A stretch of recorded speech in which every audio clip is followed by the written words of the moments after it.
A new company with a lot of history, GIS Engineering has rapidly grown its brand around an experienced team of professionals. GIS Engineering is a full-service planning, engineering, procurement, and construction management company specializing in coastal protection and restoration, upstream and downstream industrial, and transportation infrastructure projects.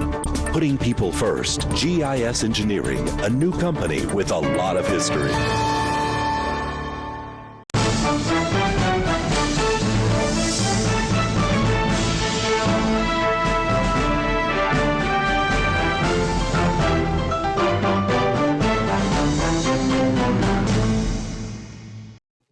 Hey everybody, welcome into Going Public. I am Harry McCullough. This week we'll talk about the Terrebonne Levee District and get some updates from Morganza to Gulf as well as storm preps. Join us to talk about it, Angela Hidalgo, the Executive Director, and Trey Middleton, the Capital Projects Manager. Guys, thanks so much for being with us this time of year. And no storms, right? Right. But tell me about it. Are you guys ready to go with those? We're ready to go. We will be recovered from Francine here in the next few weeks, and all the levees are buttoned up and everything's been repaired, so we're ready for this hurricane season. Francine was a direct hit. Francine was a direct hit. But we didn't, I guess, comparing to 4 years ago, comparing to Ida, it didn't seem like you guys, although y'all got a pretty good surge there, right? Yeah, we took it on the chin for Francine for sure. It was the highest recorded storm surge that we've ever experienced, recorded in Terrebonne, and none of our levees failed. All of our structures held.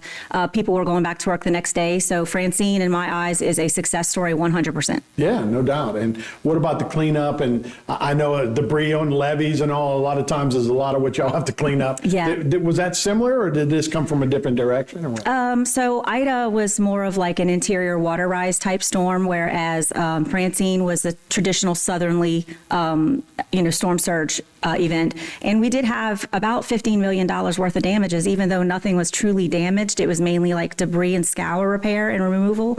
But for the most part, yeah, a $15 million storm is a success story. Yeah, no doubt. Compared for sure. What preps did you have to make this year, though? I mean, like I say, I'm sure the levees are ready to go, but your people, places, pumps, everything, that kind of stuff? Yep, we check everything routinely every year. This is the time of year where monthly they'll go and exercise all the floodgates. They do levee inspections. We make sure any weak spots identified and ready to be addressed should we have a hurricane within landfall. So we're pretty experienced at doing this. We've done it for quite a while, and now that we have levees and floodgates out there that are lifted and are working, people can rest that we've got it from here. So yeah. So what's next? And I guess working on projects and those kind of things, we're going to go through a lot of that. But what is next as far as the storm? Can you still work at this time of year? Yeah. So right now we normally this time of year we're doing the normal things like cutting grass, and we have a lot of contracts out there that are wrapping up from Francine, from scour repair. We're doing some active lifts on levees, which we will always do. We have several levee reaches that we got some funding for that with the CPRA and the delegation got us some funding. So we're going to lift those from 12 to 15 feet, and some of them from 15 to 16 feet, just to get the highest elevation we can achieve as fast as we can. Yeah, and I guess this is a good time to get some work done, right? As long as you don't have to stop for storms. You got a pretty big project in the middle of that outlet too that's going on, right? The lock complex, yeah. Right. That's the biggest one, for sure. So they got a lot going on there, right? So still a lot of projects. So y'all want to take us through some of these slides? Sure. Okay, we'll talk about the Morganza, the Gulf, and the overview. So you're familiar with this. Everybody's seen it so many times, but this is the map of our project, and it spans from Gibson all the way to tie into the South Lafourche levee system on the eastern side. It showcases all of our structures, all of our levee reaches. They're color coded. There's a legend on there. It's kind of hard to see, but that's usually what we call our reaches A through L, if you will. So that's just a map of our project. Okay. Next up would be a structure overview and Terrebonne Parish. Yeah, this is just another, this is a map that shows all of the different types of floodgates and lock structures and environmental structures and all of our sluice gates, just where they're located on the alignment. Okay. Next would be the investment to date. So this is a slide that we like to show because it definitely demonstrates the partnership that we have with the state of Louisiana through the CPRA, which is the Coastal Protection and Restoration Authority. You can see here that they've pretty much matched us dollar for dollar. Each levee district, which is all of the sales taxes we collect here and the property taxes that the taxpayers pay, and the state have each matched about $300 million. And when you couple that with the money that we got from the Restore Act, which is the BP fine money that we use to construct the lot complex. And then again, you add the parish's investments in, pump stations and other levee improvements. That totals about $1.2 billion worth of investments so far on the ground in Terrebonne Parish by the locals and the state. Where does that go back to, that number? What time? When did we start that? So we started that in 2008. Okay. If you remember, we had Gustav and Ike in 08, and that's when we started to really put money on the ground and build the features to protect ourselves from flooding. Restore, retreat, right? So the summary of the storm surge impacts, and as we go to the next slide, it really shows. Man, it just tells the story, right? This is the one where, if you can see, in 2008 we had.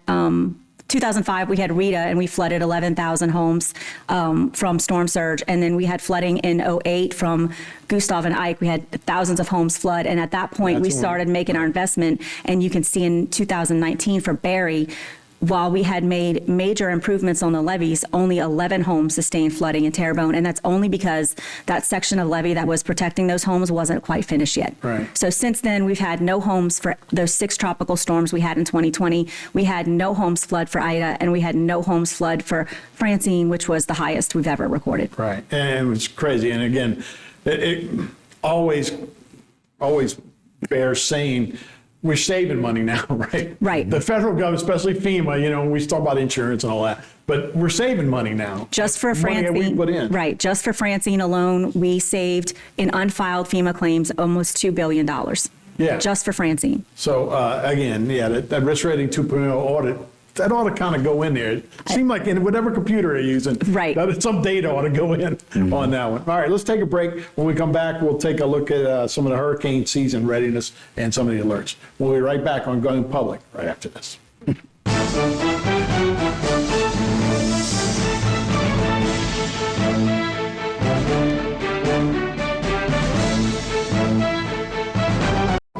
Sea Level Construction is a heavy civil contractor that provides turnkey services for the industrial and marine industries. From building large-scale infrastructure to installing the foundation for expansion projects, Sea Level and its family of companies offer a wide range of capabilities including driven piles, drill deep foundations, structural fabrication, structural concrete, marine construction, barge maintenance and repair, site work development, heavy equipment repair services, and electrical services. Call Sea Level Construction to set the foundations for your next big project. Located at 5004 Imperial Drive in Houma, April and Iris is a must-see for those looking for exquisite home decor and gifts. Owned by April Boudreau, along with her talented design team, there is no lack of detail to enhance your shopping experience. April and Iris has all your decor needs. Come in today and let us help you complete your design vision. It's what we do. April and Iris, Houma's newest home interior and gift store, where decor and inspiration meet and fulfill all your design needs. Terrebonne Parish School District is now hiring bus drivers. A valid CDL is required. If you don't have a CDL, we have paid training available. You must be able to pass a medical health exam and a drug test. Our salary range is very competitive with similar jobs starting at $26 per hour. Benefits include free health insurance and retirement. Contact the TPSD Transportation Office at 876-7400 or apply online at www.tpsd.org. A new company with a lot of history, GIS Engineering has rapidly grown its brand around an experienced team of professionals. GIS Engineering is a full-service planning, engineering, procurement, and construction management company specializing in coastal protection and restoration, upstream and downstream industrial, and transportation infrastructure projects. Putting people first, GIS Engineering, a new company with a lot of history.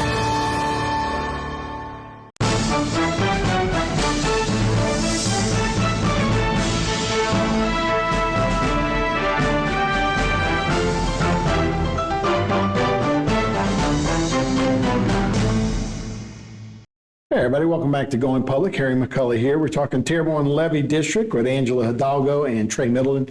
Trey, let's get you involved here with some of the projects as we get going for the hurricane season. We got a couple of things and then what you guys are doing, right? Yeah. Thanks for having us here, Harry. And again, like Angela had mentioned, we're ready for storm season. We've done our maintenance closures, and I want to kind of focus on a couple little things here, a couple projects ahead of the hurricane season. Looks like Cocodrie and Pontchartrain will start us off the dry dock. Right. So this is something that we have to budget for. Every 8 to 10 years, we have these 14 floodgates, and they have to be maintained. And so this year, we were able to get 2 of the smaller gates through their maintenance cycle simultaneously, which was a benefit to us because 8 years, 14 gates. Sure. There's some years that you have to do 2 at a time. So, we budget money for this, and we have to continually budget money. Where do y'all do that? Is that shipped out? Y'all get local companies to do Correct. it? Okay. Correct. And it's because it's like salt water, or did they have the barnacles and that kind of stuff? Right. It's got to be inspected. It's got to be blasted. It's got to be recoated.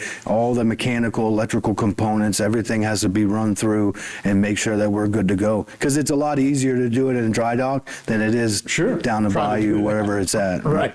Okay. The bush and plastic flap gate improvements. Right. So this was a big one. This was something that came to fruition after Hurricane Ida. We were able to get FEMA hazard mitigation money to construct these features at 3 floodgates. The first one we did was the Bayou Petit Caillou floodgate. This was a couple years ago. And then we were able to get the Placid and Bush floodgate done as well. And this is where we're integrating these big 8-foot by 8-foot diameter flap gates. So in the event that there is an interior water rise, like we saw in Ida, these gates will automatically open by the force of the water, and they'll automatically drain. Yeah, well, that's good. And it's funny how you find things as you go, right? The TLCD floodgate, and that is a website, right? Correct. So definitely go there, sign up if you haven't already, www.tlcd.org/mobile, so that you can get updates on if we're doing any closures, what all's going on, gate status, if the gate's open, closed. We send out alerts and everything ahead of storms, and just so the public knows what's going on. So that's real big for, obviously, for boats, stuff to know. They don't want to get caught on the outside of a floodgate. Right. So let's go to your capital project updates then. Yeah, we can just run through these pretty quick. So that's Reach A. That's the Corps. The Corps of Engineers is building that segment. That is the last levee segment that kind of closes the gap, with the exception of the 2 intercoastal floodgates. And these things look so impressive when you look at them from this height. Yeah. Right. And this is the part of that same levee reach, but it was a gap between our system and where they started. So through CPRA, we got money, and we went ahead and closed that gap of about 2,000 feet. Okay. Dularge East? Right. Dularge East is not part of Morganza, but is considered a betterment of the project, east and west. So this is the state and local and our contribution in, building these levees to protect that community. Okay. We talked about it, the H&C Lock Complex. Right. So that's the big one. That's the $320-something million project right now. It's got about 3 years left of construction, so it's moving along pretty good. A lot of progress. And again, that's something you can work on during the summer that you don't, to reach that timeline. Right. We don't need storms, right, to make you stop. And it was funny because I was looking back on that other one between Barry and Rita, I guess it was almost 11 years. Yeah. Right. And I'm like, God, did we not have any storms 11 years? Mm-hmm. But yeah, we could go another 11 years without a storm, please. Right. We're responsible for compensatory mitigation, so we have to mitigate while we're constructing features. That project alone, that H&C lock project, is going to create, with using beneficial use dredge material, is going to create over 200 acres of marsh creation. Oh yeah, that's true. So yeah, that's also big. A good deal. We can build more land too. So H2 and H3, you're moving that up to 15 feet, 15 plus? Correct. So the H3 portion was just awarded. We should be starting construction here in the next few weeks. Well, actually, boots on the ground starting construction, and that levee is going to go from where it's at right now. It's going to go up about 2 feet. When you go up like that, see, you have grass on there. I don't know how important to have vegetation. You take that vegetation off, or you build right on top of it? No, they'll go through and scrape that layer off. just as minimal as possible. Just take the grass off, we'll build on top of it. A lot of times they windrow that stuff down. Yeah. It could be put back on afterwards as a cap material to get grass to grow again. Yeah, I got you. All right, so the lower reach levee, and that goes to plus 14? Right, lower reach I. So again, CPR, this was funded through CPRA. This is south of Montague, and it was, before that, it was about an 11, and so it went up about 3 feet. Okay, and reach J2? All right, so J2 and J3 was some scour repair projects after Hurricane Francine, as Angela had mentioned. They didn't get topped? No. They just had some scouring. Damage, yeah. But yeah, that looks good, and that continues, right? So they're ready for this year, though? Oh, for sure. Look at J3? For sure. We're going to get some grass growth. We might have minimal grass growth, but I mean, when the surge comes, the grass helps, but I mean, it's still going to scour. Sure. Yeah. And that's, we've all learned those terms, right? Mm-hmm. As we're talking about levees and scouring. All right, reach L, the pipeline crossing, and flood wall and bridge. Yep. So this is actually in Lefouche Parish, but we're administering this contract through CPRA, and this is that gap that you see right there is actually a pipeline corridor. There's 4 large pipelines that run through there to the Williams facility, and we're building a flood wall and a Wasky span bridge so that we could cross from one side to the other and protect the pipelines. All right, and then let's catch Wine Island before we go, and that's a restoration project that's out in the middle. Correct. And that's what, rocks and everything else? Right. So, yeah, you can see when you zoom in how Wine Island's really hanging in there because the rocks will help that out for sure, like Coon Point. So, all right, we'll take a break. More Going Public right here on HTV.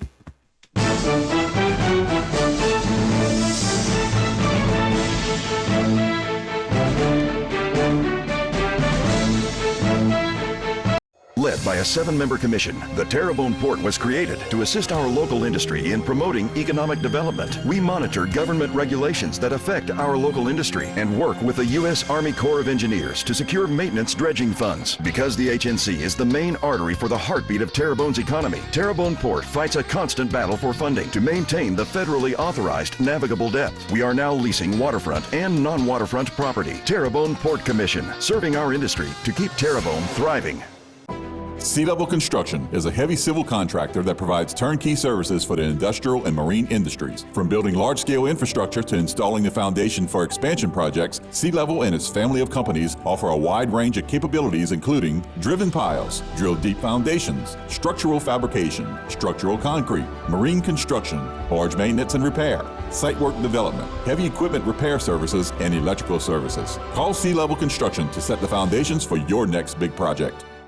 Located at 5004 Imperial Drive in Houma, April and Iris is a must-see for those looking for exquisite home decor and gifts. Owned by April Boudreau, along with her talented design team, there is no lack of detail to enhance your shopping experience. April and Iris has all your decor needs. Come in today and let us help you complete your design vision. It's what we do. April and Iris, Houma's newest home interior and gift store, where decor and inspiration meet and fulfill all your design needs. In South Louisiana, storms are a way of life. Every storm poses a different threat, whether from flooding or hurricane-force winds. At All South Consulting Engineers, we help protect our people from these disasters. Before a storm, we work with our leaders to prevent catastrophic damage. After the storm, we help get the resources needed for rebuilding. We have helped our cities, parishes, and school boards recover over $2 billion to rebuild our community. We'll be here for the next one. A new company with a lot of history, GIS Engineering has rapidly grown its brand around an experienced team of professionals. GIS Engineering is a full-service planning, engineering, procurement, and construction management company specializing in coastal protection and restoration, upstream and downstream industrial, and transportation infrastructure projects. Putting people first, GIS Engineering, a new company with a lot of history.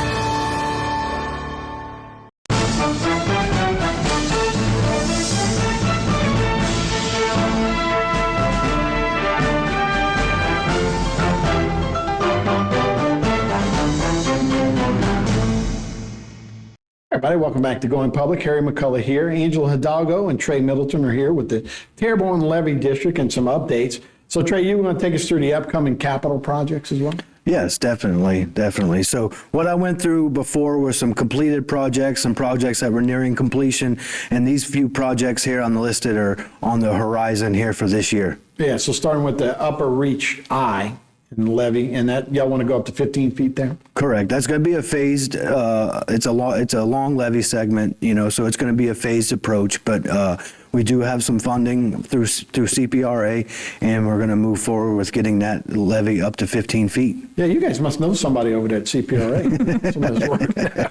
Reach K levee up to 11 feet, right? Right, so this is the middle 2 miles. Last year, we completed the lower 2 miles of the levee up to 11 feet. And so we had started this middle section, and then we got additional funds to continue it. So we're actually starting on that as we speak. All right, and the last one, you got phase 1 and 2 of the in-house. Yeah, so this is an interesting one where we're actually, as part of a prior project, we had stockpiled material along the existing levee, about 2.25 miles long, and we're going to be using some in-house labor and equipment from us, and South Lafourche Levee District is going to be providing some in-house labor and equipment of their own, and we're going to kind of work together and get that material that's stockpiled up on the levee to gain as much elevation as we can prior to putting out the phase 2 portion of it, the improvements to get it to 12 feet. Oh, that's great. That's great idea. Mm-hmm. Now, Angela, it looks like we got some new buildings coming to Upper Lokai. Maybe? We do. We have some good news. We got some good news last week from the delegation. House Bill 2 was approved and included $1 million in cash for us to construct a satellite emergency operations center and a levee district office for us to house our staff and our crews. So it'll have a Cat 5 rated safe room in there. We got some grant money from the parish for that. So between that and the money that I've been saving over the past 23 years and the money that the delegation has gotten for us in the past 2 legislative sessions, we have enough money to go ahead and start construction on this. So it's our new facility will be right south of Thompson Road on Highway 56. Yeah, right there on the road, and right kind of where Thompson Road comes and meets with it right there. What you got, Exxon? What's right there next door? Yeah, I think it's one. It's empty now. I think it used to be BP. BP, that okay. So yeah, it looks like a beautiful building when you're looking at it, in a big building. So everything you can have it all in one spot. We're going to have it all in one spot. I also designed this to where we can accommodate Wildlife and Fishery Enforcement Division. So they were renting, I believe, some property in Thibodeau, and that fell through. So they were kind of looking to relocate. So I figured, why not join forces with the Enforcement Division of Wildlife and Fisheries? We can all be centrally located, where we can respond to hurricanes and emergencies. We're in a much better position located there. Tell that story, if you would have been in Gray for Ida, right? So I've been in Gray since Gray's been built for every hurricane, and it's impossible to get to our facilities. And my employees don't have a safe place to go where they're situated enough to quickly respond to go open those floodgates or go close those sluice gates or whatever needs to happen. So this facility will provide a safe space for us to stay, and I'll be able to have other agencies with us. I can have, I think, up to 50 people in that safe house. Right. So it'll be really nice and convenient for us. And then I'll have a place to host our delegates when they come down and visit, when the Corps comes to visit, or, if we are ever so fortunate to get some people from headquarters to come and see our project, that would be a great place to showcase that. That looks, square footage wise, that's a big building, it's big. Right? Yes, it's big. Like a big barn-dominium. Yeah, it's very big. But I mean, we have a lot of equipment, No, that's what I was going to say. Yeah. So what would go into a building like that? I've got 10 offices, a huge conference room for us to have our televised meetings. And then I have in the warehouse, we have our dump trucks can fit in there. We've got a mechanic shop in there. So we can service our equipment and keep all of our fleet, in service. And so it's going to be nice. I think once it's built, I know we outgrew where we are now. So sure. So, which is always big, right? To be able to be closer to what you're doing. Trey, you were telling me a story just by the bridge being out. It cost y'all money just being able to get dirt as opposed to putting it on a barge. Right, yes. Interestingly enough, we had a project that was awarded, and our plan was to use the FlexiFloat bridges, FlexiFloat pontoons that we had purchased and basically drive trucks across the bayou, and it was awarded that way, and Boudreaux Canal Swing Bridge went out, and we had to totally change and go back to a more traditional barging in method, which did increase the cost of the project. So, I mean, all these things go together. Yeah. So, yeah. So, yeah, you could use that money, right? You could put it on here, right? To build it. So, when do we expect this to be up and operable? So my delegation, who I would love to say thank you to for all of the support that they've given me over this has been a long process for us. They were the ones that secured the funding for me. So it's in a direct cash appropriation, which is the best kind of funding you could possibly ask for. So hopefully we can start something this fall.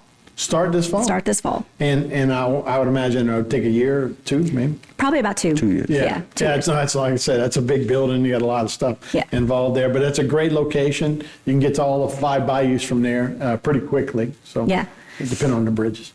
That's another story. That's another going public down the road. Right. Well, guys, thanks so much for the update. It's very impressive. You guys are ready to go for all the hurricane season. So thanks for the update. Thank you for having us. Thank you. All right, that's Angela Hidalgo and Trey Middleton. I'm Harry McCullough. Thanks for watching Going Public. See you right next time, right here on HTV.